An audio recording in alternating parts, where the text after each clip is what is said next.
கும்பராசி அன்பர்களே, இன்று சந்திரன் உங்கள் ராசிக்கு 7ஆம் இடத்தில் உள்ளார். உங்கள் ராசி அதிபதி சனி ராசியிலேயே உள்ளார். இன்று கணவன் மனைவிக்குள் இருந்து வந்த பிரச்சனைகள் சரியாகும். நண்பர்கள் மூலம் அனுகூலம் உண்டாகும். புதிய தொழில் முயற்சிகள் வெற்றியை தரும். சுப காரியங்கள் நடைபெறக்கூடிய நல்ல நாள். கும்பராசி அவிட்டம் நட்சத்திரம். இன்று அலுவலகத்தில் சம்பள உயர்வும் பதவி உயர்வும் ஏற்படும். சுப காரியங்கள் நடைபெறக்கூடிய நாள். வீடு வாகன யோகம் உண்டாகும்.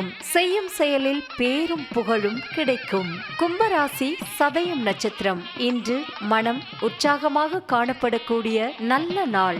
எதிலும் வெற்றி உண்டாகும். சிலருக்கு புதிய வேலை வாய்ப்புகள் உண்டாகும். தொழிலில் நல்ல லாபம் கிடைக்கும். கும்பராசி பூரட்டாதி நட்சத்திரம். இன்று பொருளாதாரம் திருப்திகரமாக இருக்கும். கணவன் மனைவிக்குள் இருந்து வந்த பிரச்சனைகள் நீங்கும். மனம் சந்தோஷமாக இருக்கும். நினைத்த காரியங்கள் எல்லாம் நல்லபடியாக நடக்கக்கூடிய நல்ல நாள். உங்கள் ராசி மற்றும் நட்சத்திர பலன்கள் முழுவதுமாக காண டிஸ்கிரிப்ஷனில் உள்ள லிங்கை கிளிக் செய்யவும்.